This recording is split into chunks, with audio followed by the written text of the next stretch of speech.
नमस्कार। 1 minute economics में आज हमारे साथ है सीए अमन। अमन आज हमारे साथ अपनी सीए बनने की जर्नी शेयर करेंगे। और यूजुअली बच्चों को जो सीए के लिए जो बहुत डिफिकल्ट क्वेश्चंस या उनके मन में कुछ कंफ्यूजन्स रहती हैं, तो वो उन सवालों के जवाब भी देंगे। तो सबसे पहले मैं अमन से रिक्वेस्ट करूंगी कि अमन आप अपने बारे में बताएं। हाँ अमन, हेलो आप मैम। अपनी जर्नी के बारे में अपने बारे में बताएं थोड़ा। जर्नी मैम मेरा ऐसा रहा है कि स्कूलिंग तो हैप्पी डेज स्कूल से ही करी थी। उसके बाद अपना सीए की प्रिपरेशन अपना कुछ टाइम शिवपुरी से करा, फिर दिल्ली में आके प्रिपरेशन स्टार्ट करी। आर्टिकलशिप भी दिल्ली में ही करी थी, केजी सोमानी एंड कंपनी से। एंड देन उसके बाद सीए बनने के बाद ज्वाइनिंग भी यहीं पे कर ली और currently as an associate work कर रहा हूँ स्टैट ओके, ऑडिटरी फील्ड में। बहुत अच्छी बात है। तो अमन, आपने सीए बनने का फैसला कब किया था? कौन कब आपको पता चला कि स्कूलिंग में ही पता चल गया था आपको, स्कूल इयर्स में, कि मुझे सीए करनी है? नहीं मैम, पहले तो क्योंकि घर में कोई सीए है नहीं फैमिली में, तो पहले तो आइडिया था नहीं।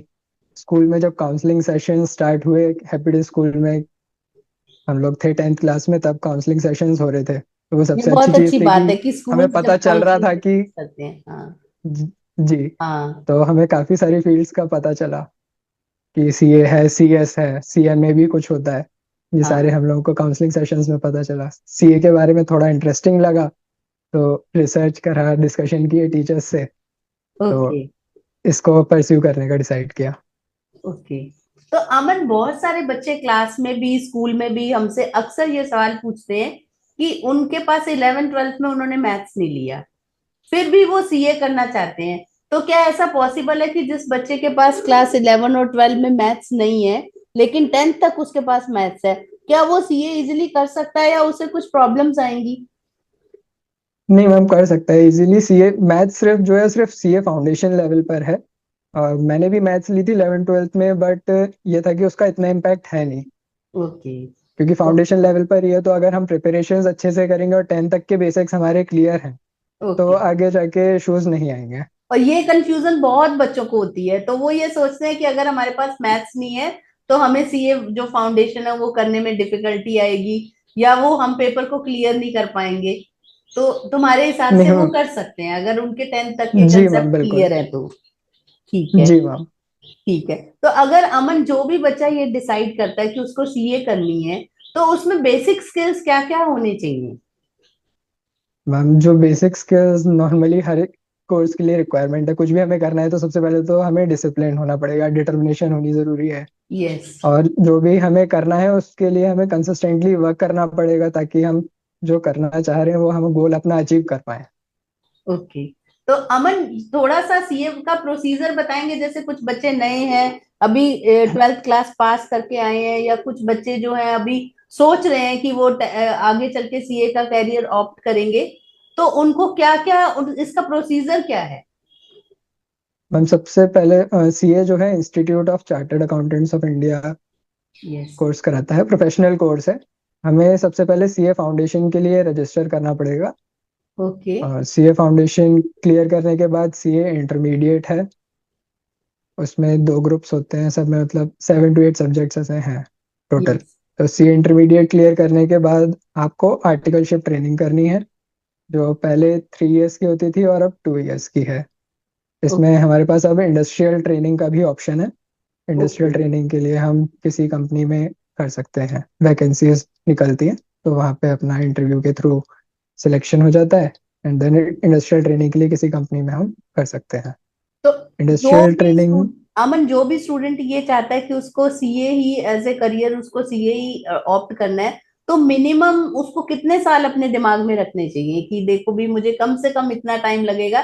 ज्यादा से ज्यादा तो मुझे मालूम है कि सीए में बहुत समय लग सकता है, पर एक मिनिमम टाइम लिमिट है कि इसके बिना तो हो ही नहीं सकता। ईयर्स कितने हो सकते हैं वो? यस, टोटल कोर्स तो अब जैसे हम आर्टिकलशिप ट्रेनिंग का पीरियड अब रिड्यूस हो गया है 1 year से, तो आप मान के चलिए 4 years से ऊपर तो लग 4 years तो लगने ही लगना है। ओके।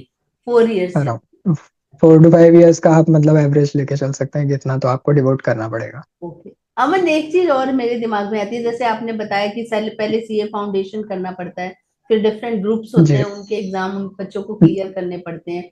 तो कभी कभी जी। ऐसा भी होता है कि एक बार में हमारा कोई ग्रुप क्लियर नहीं हुआ, तो उस कंडीशन में फिर डिमोटिवेशन होता है, क्योंकि ये लंबा टाइम लगेगा, बहुत लंबा प्रोसीजर भी है इसमें। तो उस समय जब आपको कोई ग्रुप क्लियर नहीं हुआ और आपने दोबारा तैयारी करनी है, तो उस समय फिर अपने आप को सेल्फ मोटिवेटेड कैसे करते हैं? और अगर आपने भी इस चीज को एक्सपीरियंस किया होगा, तो फिर कैसे इस चैलेंज से आप बाहर कैसे निकले, इस हर्डल से? मैम सबसे पहले तो जो भी इश्यूज होते थे फैमिली से डिस्कशन होता था कि ओके। ये इशू आ रहा है, तो उनकी साइड से गाइडेंस मिलती थी। और बाकी कुछ दोस्त होते हैं हमेशा हर किसी के साथ, जो हर समय उनके साथ अवेलेबल हैं और किसी भी समय वो हेल्प करने तैयार। तो तो मतलब अगर जिंदगी ऐसे में फ्रेंड्स दोस्तों का हैं हमारे होना बहुत पास, जरूरी है तुम्हारे हिसाब से? बिल्कुल मैम, बिल्कुल मैम। फैमिली है, फ्रेंड्स हैं, ओके। सबसे ज्यादा यही सपोर्ट करता है। फैमिली फ्रेंड्स हैं वो जो सेल्फ जी मोटिवेशन के लिए। तो इस सोशल बिल्कुल मीडिया मैम। में जो फेसबुक रिलेशन बनाने की बजाय हमें अपने फैमिली और फ्रेंड्स के साथ रियल टाइम रिलेशंस क्रिएट करने चाहिए। तो ये भी एक, बिल्कुल मैं मैम। कहूंगी कि बेसिक स्किल है, अगर आप सीए बनना चाहते हैं, टू मेंटेन योर रियल जो रिलेशंस है उनको मेंटेन करिए सोशल मीडिया रिलेशंस के साथ साथ। बिल्कुल सही कहा अमन। जी। अमन, फिर आपका आर्टिकलशिप का जो एक्सपीरियंस था वो कैसा रहा? आर्टिकलशिप मैंने मैम केजी सोमानियन कंपनी से करी थी। तो यहाँ पे स्पेशलाइजेशन किसी एक फील्ड में, जैसे बिग फोर में होता है कि वहाँ सिर्फ एक स्पेसिफिक फील्ड में ही आप वर्क करते हैं, तो हम्म। यहाँ पे कुछ ऐसा नहीं था। तो यहाँ मैंने डिफरेंट डिपार्टमेंट्स में वर्क किया, इंटरनल ऑडिट भी किए, स्टैट्यूटरी ऑडिट किए, कॉन्करेंट ऑडिट, तो डिफरेंट एरियाज में मैंने अपना एक्सपीरियंस गेन करा। और उसके बाद अब जैसे स्टैट ऑडिट मुझे इंटरेस्टिंग लगा था आर्टिकलशिप पीरियड में, तो उसके बाद मैंने जो आफ्टर क्वालिफिकेशन में स्टैट ऑडिट फील्ड में ही वर्क कर रहा हूँ लास्ट 2 इयर्स से। ओके। ओके। तो एक बार फिर से वो प्रोसीजर स्टेप्स बताना, कि अगर कोई भी बच्चा सीए में आना चाहता है तो वो उसको थोड़ा डिटेल में बता दो कि वो फाउंडेशन के लिए कैसे करे और फिर आगे कैसे ग्रुप्स आएंगे उसके। क्या उसको बाहर जाके कोचिंग करना जरूरी है, या वो अपने घर पे ही खुद से तैयारी कर सकता है? मैम आजकल तो देखिए ऑप्शंस बहुत सारे हैं, तो पेन ड्राइव क्लासेस भी अवेलेबल हैं। और कई सारे कोचिंग इंस्टीट्यूट्स अपना पेन ड्राइव क्लासेस प्रोवाइड करते हैं, और उनका क्या कहते हैं सैटेलाइट क्लासेस चलती हैं। तो काफ़ी सारे इंस्टीट्यूट ओके। के कोचिंग सेंटर्स हर जगह आजकल खुल गए हैं, तो हर किसी को नियर बाय सिटीज़ में मिल ही जाएगा कुछ ना कुछ। ओके। तो उसके बेस पे ऑनलाइन स्टडी कर सकते हैं। तो आपके हिसाब से कि जो एक चार्टेड अकाउंटेंट रहता है, बच्चों को अभी क्या है, जब जब क्लास 12 में होते हैं तो वो करियर जो चूज कर रहे होते हैं, तो उसमें एक ग्रेव मिस्टेक ये हो जाती है कि वो इन्फ्लुएंस में आके चूज करने लगते हैं। उनको लगता है कि वो सीए है तो उसकी इतनी इनकम है, या उनका ये रेपुटेशन है, या वो इस तरीके से कर रहे हैं। लेकिन फिर ये है कि एक्चुअल में जो एक चार्टेड अकाउंटेंट है उसका वर्क एरिया क्या होता है, उसकी रिस्पॉन्सिबिलिटीज क्या होती हैं, जो रियल लाइफ में, जो हम अगर पैसे वाली, पैसा तो है ही, लेकिन पैसे के साथ साथ उसका रियल जो वर्क एरिया है वो क्या होता है? मैम हम जैसे फाइनेंस फील्ड है, तो अब ये है हमारे पास ऑप्शंस जैसे बहुत सारे हैं आफ्टर क्वालिफिकेशन। या तो हम इंडस्ट्री में मूव कर जाएं, तो बैंकिंग में हमारे पास ऑप्शन है, क्रेडिट अप्रेजल का होता है ऑप्शन, तो उसमें बैंकिंग में वर्क कर सकते हैं। इन्वेस्टमेंट बैंकिंग की फील्ड में भी जा सकते हैं फर्दर कोर्स परस्यू करके, जैसे सीएफए होता है, चार्टर्ड फाइनेंशियल एनालिस्ट, तो वो कोर्स परस्यू करके आगे इन्वेस्टमेंट बैंकिंग में मूव कर सकते हैं। इंडस्ट्री के अलावा कोर सीए की जो फील्ड्स हैं उसमें बैलेंस शीट्स वगैरह, जो आप हम देखते हैं एनुअल रिपोर्ट्स पब्लिश होती हैं, balance sheets, okay. Quarterly results निकलते हैं लिस्टेड कंपनीज के, तो ओके। वहाँ पे हम ऑडिट का वर्क कर रहे हैं।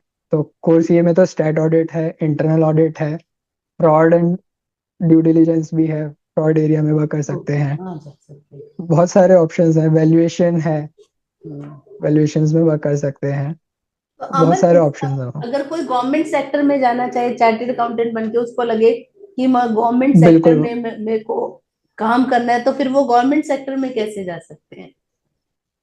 गवर्नमेंट सेक्टर में जाने के लिए मैम जैसे कैंपस प्लेसमेंट तो होता ही है, तो कैंपस प्लेसमेंट में पीएसयू कंपनीज आती हैं, तो वहां से अगर आपका हो जाता है तो बेटर है। उसके अलावा भी ऑप्शन है, पीएसयू के एग्जाम्स वैकेंसीज निकलती हैं, उसमें अपना फिल करके उसमें भी जा एप्लीकेशन फिल करके अपना कर सकते हैं आराम से। हाँ हाँ, उसमें भी जा सकते हैं।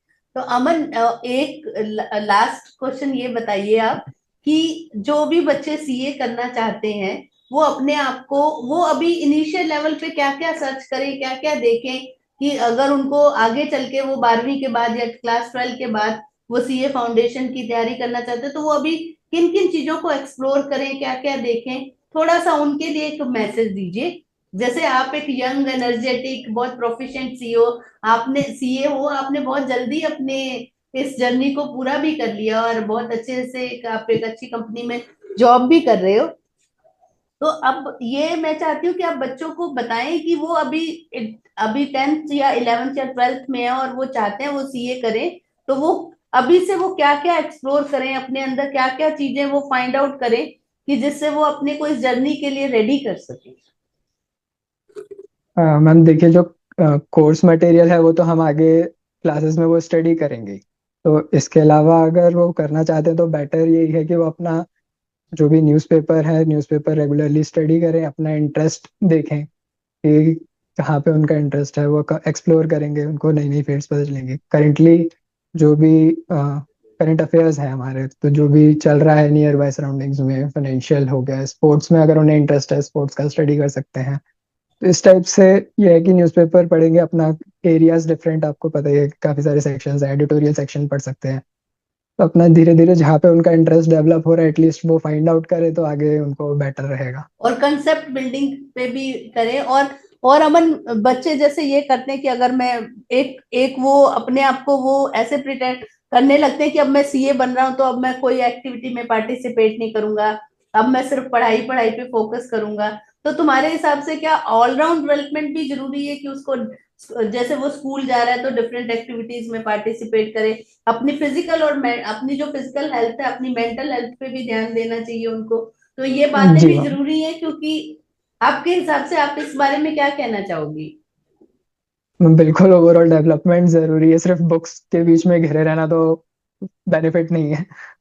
क्योंकि अब बेनिफिट हम स्टडी करेंगे तो बीच में ब्रेक तो हमें नेसेसरी है ही है, कि ब्रेक तो चाहिए ही चाहिए। तो इसकी तो, ब्रेक में अब कुछ हमारे पास एक्टिविटी एटलीस्ट होनी चाहिए कि हम ब्रेक में करेंगे क्या, या तो हम बुक्स पढ़ लें, थोड़ा सा गेम्स खेल लें, बैडमिंटन, टेबल टेनिस। अगर हम लोग स्टार्टिंग में ही थोड़ा इन सब चीज़ों में इन्वॉल्व रहेंगे तो आगे जाके हमें ब्रेक में हम कुछ ना कुछ किसी न किसी एक्टिविटी के थ्रू अपने आप को मोटिवेट रख सकते हैं कि हाँ अमन, थोड़ा सा आप क्या रिलैक्स फील करते कर थे लिया। जब आप अपनी तैयारी कर रहे थे, बीच बीच में जैसे आपको लगता था कि अब मुझे ब्रेक की जरूरत है, तो आप अपने जो लेजर टाइम है या रिक्रिएशनल टाइम है उस समय आप क्या करते थे?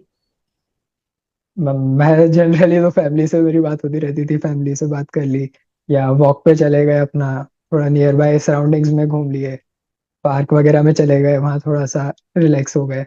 ओके। इस तरीके से ही टाइम स्पेंड करता था। और आप बुक्स भी पढ़ते थे कुछ? नहीं मैम, वैसे ही इतना बुक्स में घिरे रहते थे तो बुक्स का तो मन नहीं था।